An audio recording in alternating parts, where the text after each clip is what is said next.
Con el invitado de lujo que les prometí, porque realmente tener en la mesa de trabajo y por primera vez en el programa Barder Troya a este invitado realmente es un lujo.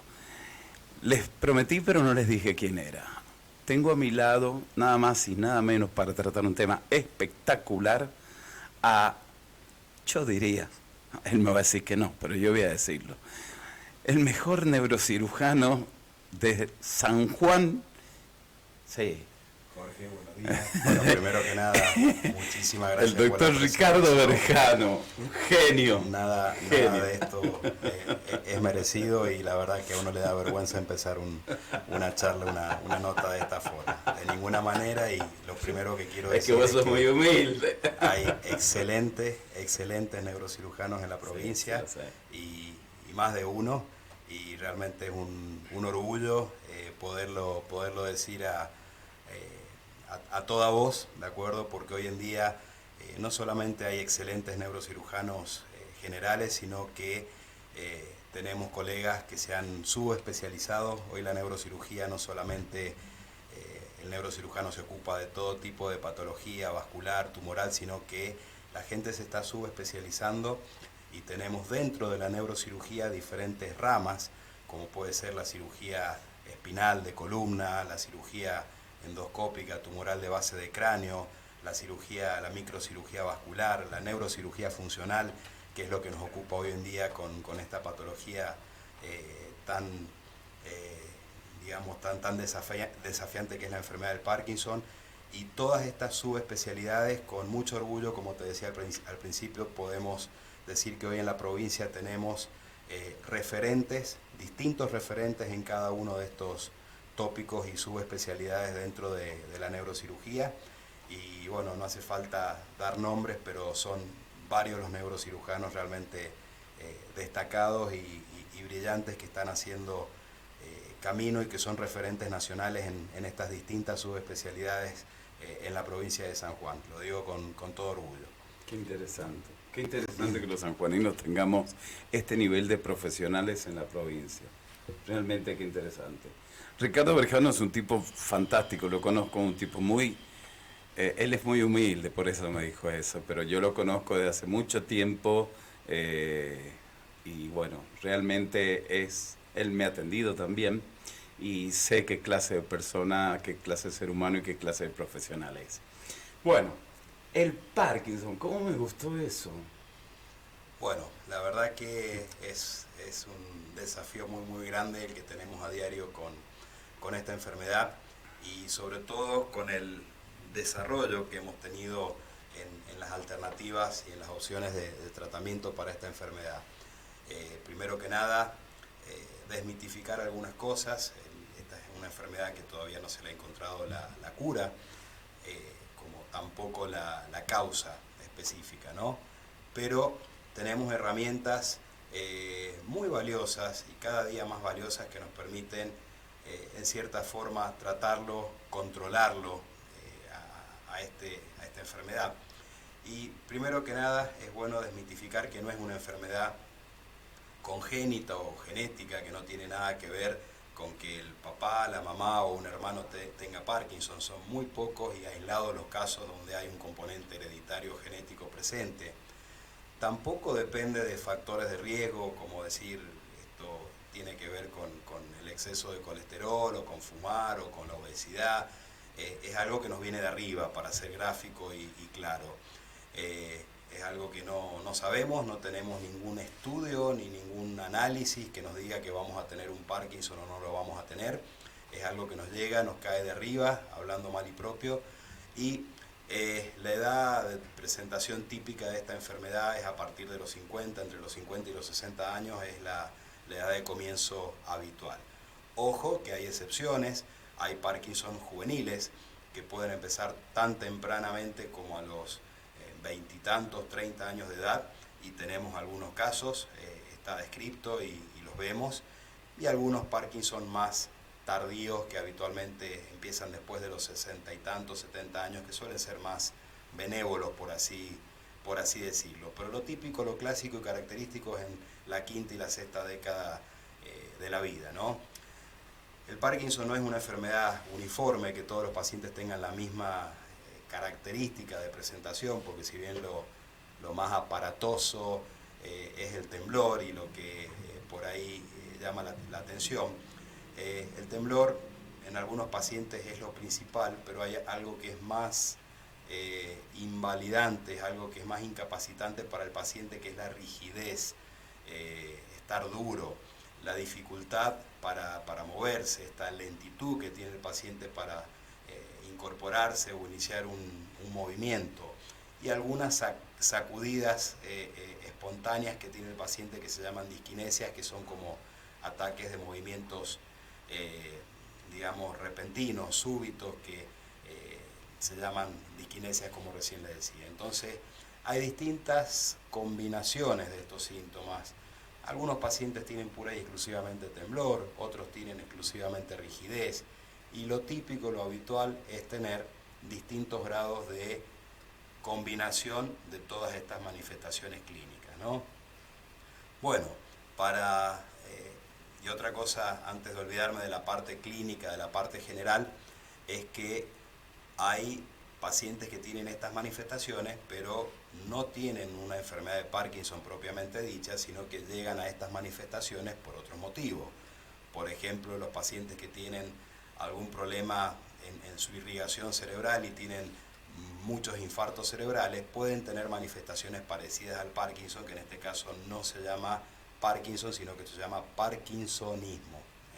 Parkinsonismo. Esto es importante decirlo porque es distinto, aunque el tratamiento farmacológico pueda ser similar, por ahí no son pacientes tan candidatos a cirugía como el Parkinson auténtico, ¿no?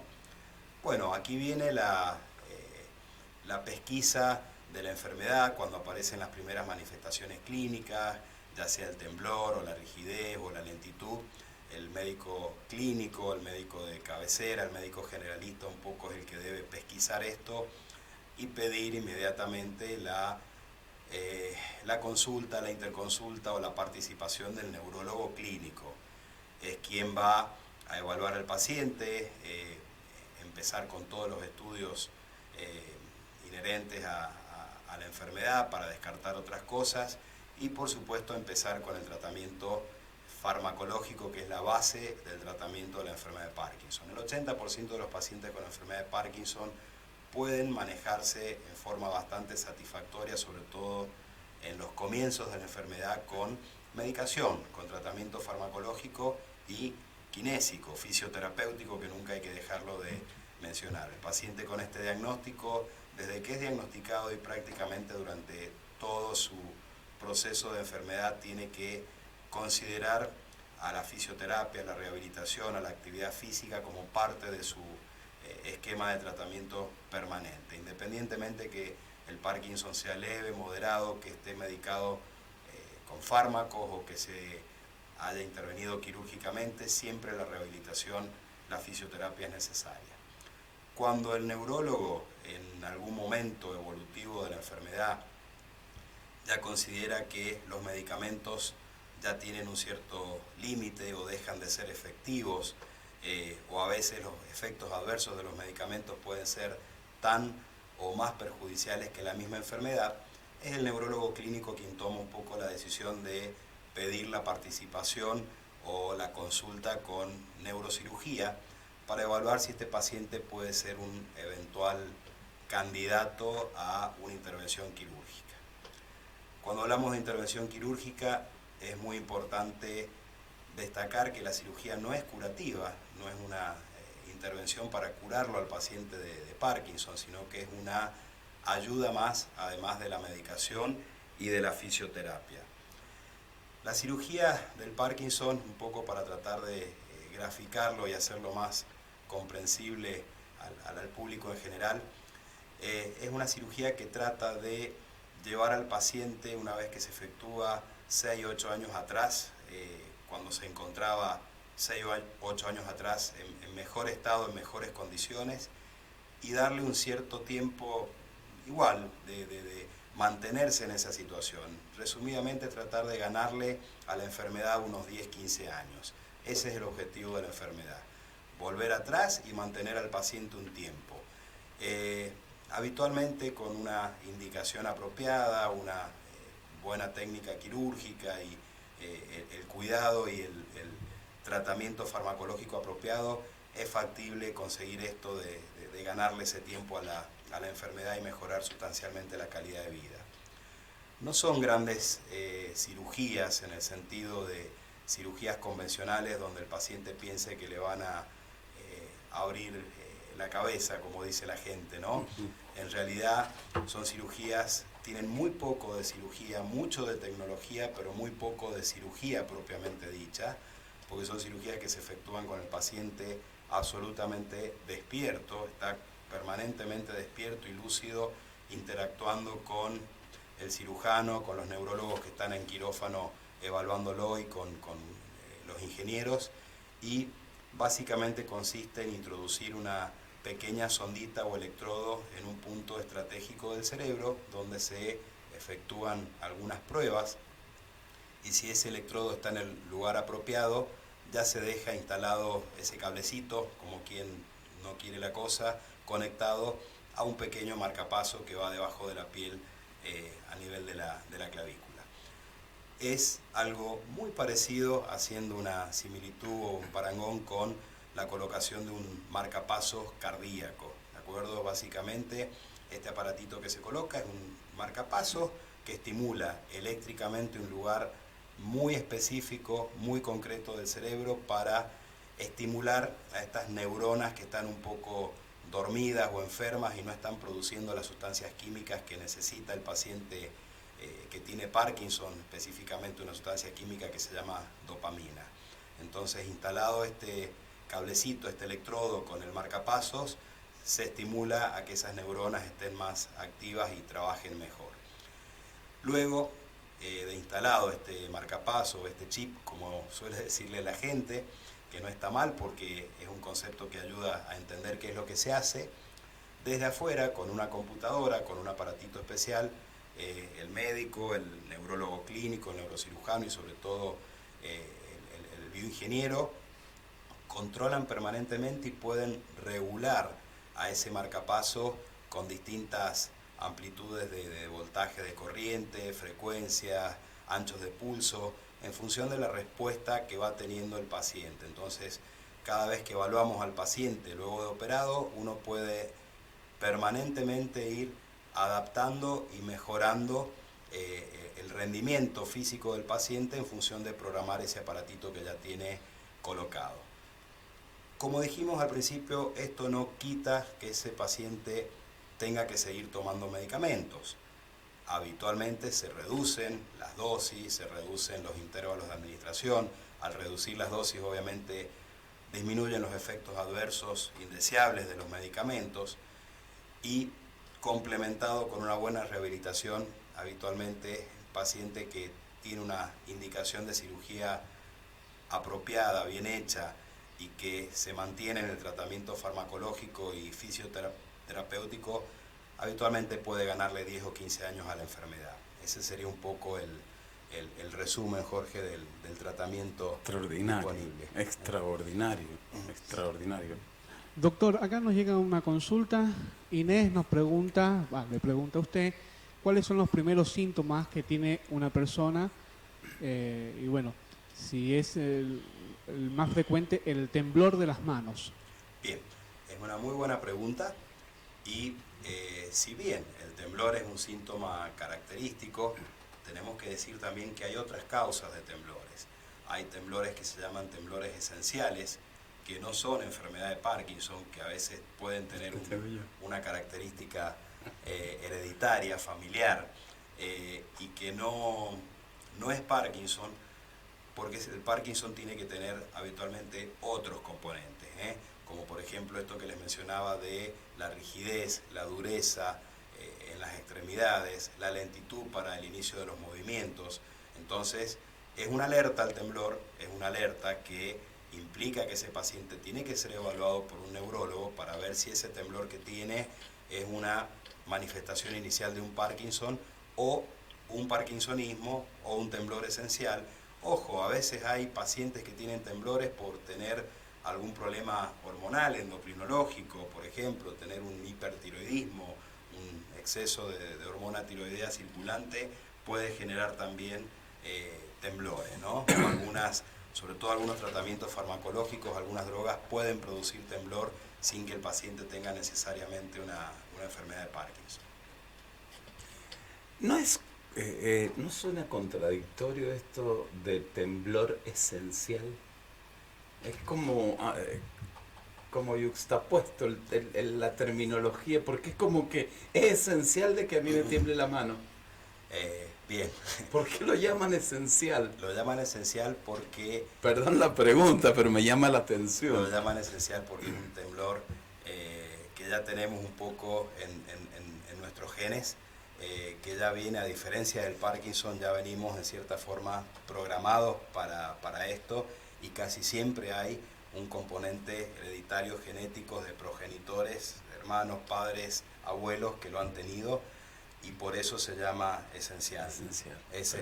Pero no es un Parkinson estrictamente. Perfecto. Esos temblores esenciales, cuando son muy, muy molestos para el paciente o difíciles de controlar y manejar, también tienen indicación quirúrgica, al igual que un Parkinson, ¿no? Ajá. Me comentabas recién fuera de aire de que el trabajo de esta cirugía que explicaste vos, que es apasionante realmente, ¿tenía intervención también gente de la universidad? Bueno, esto es muy importante destacarlo, que a diferencia de algunas disciplinas de la medicina o de la cirugía donde, digamos, participa el cirujano, por así decirlo, este tipo de intervenciones no podrían llevarse a cabo sin el trabajo en equipo, sobre todo del neurólogo clínico, que es quien evalúa al paciente, quien selecciona al paciente y es el que lleva a una eventual indicación de cirugía que después se discute en equipo con el cirujano. La cirugía es sumamente tecnológica, como les dije, no es una cirugía grande ni de apertura del cráneo ni de sangre, por así decirlo, pero es una cirugía sumamente tecnológica que no puede llevarse a cabo sin la intervención y la participación de los bioingenieros, que son esenciales y elementales en el quirófano para poder llevar adelante este proceso. Y no solo durante la intervención quirúrgica, sino también en todo esta puesta a punto de los marcapasos y los controles de los pacientes después de operado. En ese sentido, la participación de neurología clínica, específicamente los doctores Giugni, la doctora González, del GATEME, que es el Gabinete de Tecnología Médica de la Universidad Nacional de San Juan de Bioingeniería, a través de la bioingeniera Natalia López, conforman un poco el equipo de trabajo para evaluación, cirugía y control de estos pacientes intervenidos del Parkinson, que, bueno, hay que destacarlo, hay muchos pacientes operados, muchos pacientes con marcapasos puestos, ya hay más de 40 intervenciones quirúrgicas en la provincia, y esto es muy importante también destacarlo, que funciona sobre todo en la parte pública dentro del ámbito del Hospital Rawson. Está conformado este equipo de trabajo ya desde hace mucho tiempo, con pacientes que son evaluados en equipo permanentemente, tanto para la indicación de la cirugía propiamente dicha y el control. Entonces tenemos el orgullo de contar que esto se puede hacer no solamente en el ámbito de la medicina privada, sino que también en el ámbito público. Estos mismos equipos de trabajo funcionan tanto en la parte pública como en la medicina privada. Qué bueno. Doctor, Qué bueno. acá llega otro mensaje, dice: Lucía, tengo a mi papá que tiene 79 años y hace un par de semanas atrás empezó con temblores tanto en la cabeza y en las manos, pero es solo cuando él se enoja o tiene alguna discusión. ¿Me tengo que preocupar o es algo de rutina, me dice? No, no es para que se preocupe, porque este tipo de manifestaciones y en esta edad y en esta etapa de la vida difícilmente correspondan a algo que tenga que ver con el Parkinson, así que no es algo que la deba preocupar, simplemente tiene que charlar, consultar con el neurólogo clínico para evaluar esto y ver con qué lo puede ayudar desde el punto de vista terapéutico, farmacológico, pero en principio no es algo que la deba preocupar. Qué bueno. Yo quiero agradecer la presencia del doctor Ricardo Berjano acá y el lujo que nos permite acá en el estudio, a Raquel Camacho, que fue quien lo convocó al doctor Berjano desde su programa, desde el comienzo de su programa Plenitud, y bueno, que por distintos motivos no ha podido estar hoy presente, así que por eso lo entrevisté yo al doctor. Pero bueno, un agradecimiento a Raquel y consultarle una cosa, doctor. ¿Cómo no? Si alguien, como esta gente que está llamando y que se va a ir usted y van a seguir llamando, quiere contactarlo a usted, quiero hablar con el doctor que estuvo, ¿cómo hace? Bueno, muy importante la pregunta, sobre todo para orientar a la gente. Como mencionábamos al principio, el 80% de los pacientes puede controlarse y manejarse perfectamente con medicación, con fisioterapia, y quien primero tiene que ver al paciente es el neurólogo. Cuando te mencione a los profesionales que te voy a mencionar, tengo un poco la satisfacción de que tanto a nivel hospitalario público, en el Hospital Rawson, como a nivel privado, son los mismos profesionales que integran los equipos de movimientos anormales. El equipo que trabaja en esto se llama equipo de movimientos anormales, ¿sí? El doctor Juan Carlos Giugni y la doctora Erika González son los neurólogos que están subespecializados en este tema, y tanto a nivel público hospitalario del Rawson como en la Clínica del Castaño, en INECO, que es el Instituto de Neurociencias de la Clínica del Castaño, se los puede encontrar, acceder a ellos, y son un poco la puerta de entrada para evaluar estos pacientes, para tratarlos, y cuando en definitiva hay algún caso en el cual se plantea la posible necesidad de una intervención quirúrgica, ahí ya actuamos también los neurocirujanos y nos involucramos en el caso para discutir en equipo la mejor opción. Perfecto, perfecto. ¿Algo más que quieras aclarar? Creo que no. Es una Muchísimas charla brillante. no les dije que era un lujo y les dije que era un tema especial. Agradecerte a vos, Jorge, No, por por todos favor, los un elogios gusto, infundados, un gusto. y a Raquel también, que Sí. me convocó. Qué pena que no haya podido estar hoy acá presente con nosotros. Sí, pero, sí, lamentablemente no pudo. agradecerles también al operador que lo veo ahí. Tony está atento a los mensajes y todo. Al palo, Tony. No, y te Muchísimas vas todo, gracias. voy y empiezan a venir los mensajes, todo así que después te lo voy a pasar. Doctor, yo le hago una pregunta. Cómo Bueno. no, Tony. A ver, Tony, dale. ¿Se han estado haciendo pruebas o llevando avances tecnológicos sobre posible vacuna, algún medicamento para ya curar definitivamente el Parkinson, o eso va a demorar mucho más? Está muy bien planteado al mencionar el término, la palabra pruebas. No ha quedado más que en pruebas. Se ha trabajado mucho en implantes con células madres, con células totipotenciales o células que tienen la capacidad de producir esas sustancias químicas que están faltando en el cerebro. Se ha hecho implante de estas células, se han probado también sustancias químicas, llámense vacunas o no, pero no hay absolutamente nada concreto o algún panorama que tengamos de curación de la enfermedad. Hay que esperar entonces. Hay que esperar. Bien. Bueno, te decía que cuando termines el programa dentro de un rato te vamos a enviar a tu WhatsApp el link de lo que hoy se ha hecho todo acá. Bueno. Así que lo vas a tener para verlo y compartirlo con tu gracias, gente. Jorge. Muchísimas gracias. No, gracias a vos. Totalmente Un placer agradecido, enorme. Un placer enorme tener una figura de tu talla, un profesional. No lo dirás por la altura, ¿no? Nah. Es un ser humano maravilloso, se los dije. Raquelita, muchas gracias. Doctor Berjano, un placer enorme. Muchas gracias. Feliz Navidad y feliz Año Nuevo. Un gusto, Jorge. Para vos y para toda tu familia. Gracias a ti y felicidades, felices fiestas para ambos y su familia. Bueno, gracias. Vamos a un corte. Ya volvemos.